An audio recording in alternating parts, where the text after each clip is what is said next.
बिस्मिल्लाहिर्रहमानिर्रहीम, अस्सलाम वालेकुम। मैं शाहिद सकलैन हूँ। आप मुझे मेरे यूट्यूब चैनल फेसबुक पेज पे देख रहे हैं। आज 30 नवंबर है, जुमेरात का दिन है। बात करेंगे डिलीवरी बॉय कत्ल केस के हवाले से। इस केस को बड़ा रेगुलरली फॉलो किया है मैंने, मेरे कुछ यूट्यूबर दोस्त जो हैं सोशल मीडिया के ऊपर, और आप लोगों ने बड़ा इंटरेस्ट लिया, आपने बड़ा फीडबैक दिया इसके ऊपर। बट अनफॉर्चुनेटली आपको पता है पाकिस्तान में ये होता है कि एक के बाद एक सानिया, एक के बाद एक केस जब आता है तो वो जो पिछला मामला होता है उसको लोग भूल जाते हैं, फॉलो तक नहीं करते और कोई और नई स्टोरी सामने आ जाती है। इस केस के बाद आपको पता है वो डिफेंस हादसे वाला मामला आ गया, फिर लाहौर में एक मेडिकल की तालबा को कत्ल कर दिया गया। तो इस तरह की चीज़ें रोज़ आ रही होती हैं, तो ज़ाहिर है उनके ऊपर भी खबरें करनी होती हैं, उनके ऊपर भी वीडियोज़ करनी होती हैं। तो उस तरह चीज़ों को बंदा फॉलो नहीं कर पाता। 2 हफ्ते कबल मैंने इस केस के ऊपर वीडियो की थी और फिर आप लोगों के कमेंट्स, आप लोगों के मैसेजेस सोशल मीडिया के ऊपर और साथ साथ मेरे पर्सनल मैसेज और कमेंट्स में भी आप लोग पूछ रहे थे कि आप इसके ऊपर अपडेट क्यों नहीं कर रहे। ये दोनों जो मुल्ज़मान हैं, आमना और फ़रहान, इस रईस डिलीवरी बॉय कत्ल केस में आपको पता है पहले भी हम आपको बता चुके हैं कि ये दोनों जो है वो जुडिशल हैं, ये अब जेल में हैं और पुलिस ने अभी तक इस केस का जो है वो चालान तैयार नहीं किया है। लेकिन जेल में जो मामलात होते हैं, जो चीज़ें हैं, कोशिश होती है वहाँ पे जितने दोस्त हैं, जो ज़राए हैं, उनसे पूछें और आप तक उसकी ख़बर भी पहुँचाएँ कि जेल में अब इनकी हालत क्या है और ये किस हाल में है। अब तक की जो सूरत हाल है, कुछ चीज़ें जो है वो मैंने कलेक्ट की हैं इस केस को लेकर।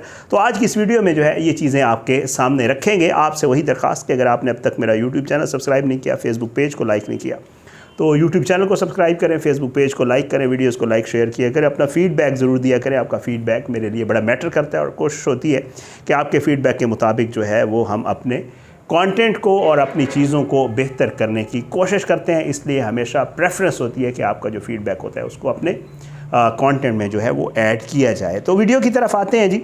आपको मैं पहले बता चुका हूँ, ये दोनों मुल्ज़मान जो है ये इस वक्त जेल में हैं। दोनों अलग अलग, ज़ाहिरी बात है ख़वातीन का अलग होता है। मैंने कुछ तस्वीर जो है वो अपने थंबनेल के ऊपर लगा दी हैं, वो भी आप देख सकते हैं। तो ये दोनों जो है वो जेल में है, लेकिन जेल में जो है हालात ठीक नहीं हैं इन दोनों के।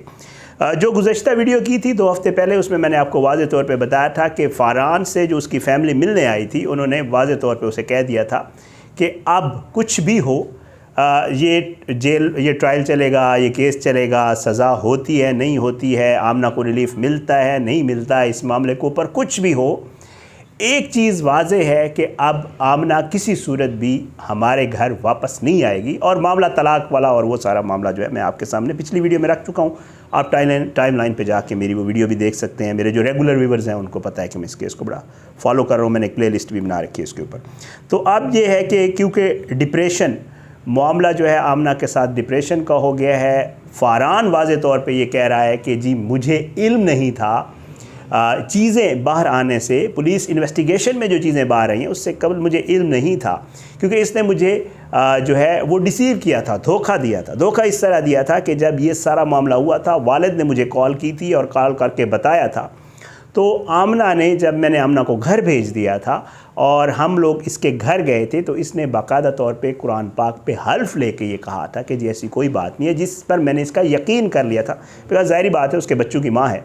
और उसने कहा कि जी, जब इसने मुझे ये कहा कि जी मेरी तरफ से ऐसा कुछ नहीं है, ये लड़का मुझे तंग कर रहा है और जो कुछ कहा जा रहा है वो ठीक नहीं है, तो फ़रहान ये कहता है कि जी मैंने इसकी बात पे यकीन कर लिया था। ज़ाहिर है इसने बीच में किताब को लाया, अल्लाह ताला की किताब को, और ज़ाहिर है उसके ऊपर वो कहते हैं जी मैंने बिलीव कर लिया। लेकिन जब पुलिस इन्वेस्टिगेशन हुई और उसमें चीज़ें सामने आई, जिनमें स्पेशली पहली जो अहम चीज़ है वो एक CDR है जो निकलवाई गई थी आमना की और रईस के मोबाइल फ़ोन की, जिससे चीज़ें वाज़े हुई थी कि इन दोनों का आपस में ताल्लुक़ था।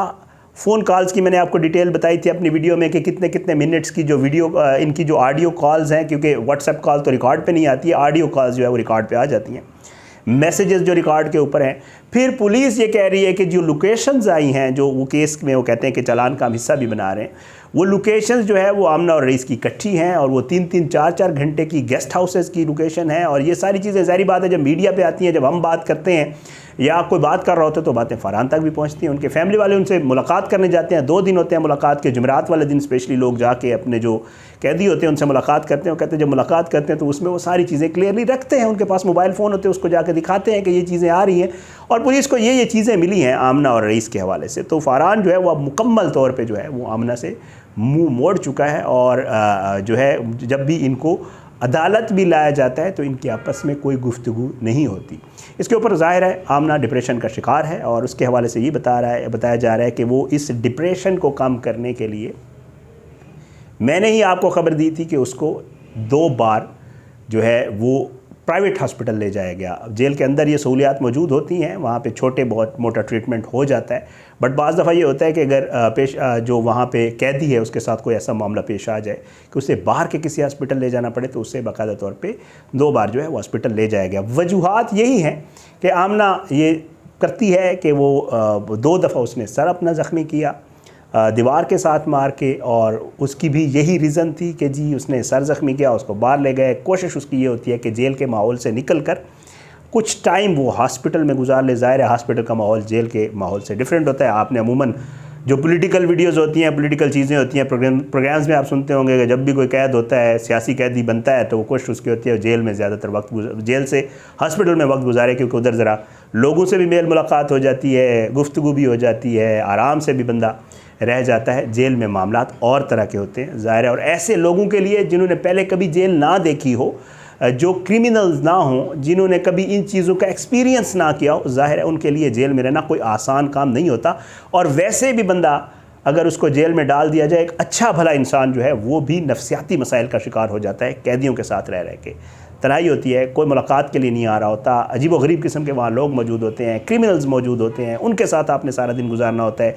पूरी एक बैरक होती है, ज़मीन पे सोना पड़ता है, वहाँ पे कोई फैसिलिटीज़ नहीं होती, आम पंखे लगे होते हैं, खाने में जो कुछ मिलता है वो भी ज़िल्लत आमेज़ ही होता है। ज़ाहिर है पाकिस्तान की जेलों का जो हाल है, बारहा आप मुख्तलिफ़ चीज़ों के हवाले से इस पर देख चुके हैं, तो अब डिप्रेशन का शिकार है, तो वो मामला वहाँ पे है। उसके अलावा जो है इसको हॉस्पिटल के शिफ्ट करने वाला मैंने आपको बता दिया। साथ साथ जो बच्चे हैं, बच्चों के हवाले से बाकायदा तौर पे आमना को बता दिया गया है कि जब तुम बाहर, अगर कोई तुम्हें रिलीफ मिलता भी है तो ये बच्चे भी तुम्हें वापस नहीं मिलेंगे, क्योंकि वो फ़रहान के वालिदैन ने जो है कहा है कि जी हम इन बच्चों को रख लें। इसके वालिदैन, आमना को कहा गया है फ़रहान के वालिदैन की तरफ से कि बच्चे हम किसी सूरत भी इसको नहीं देंगे, ये औरत इस काबिल ही नहीं है।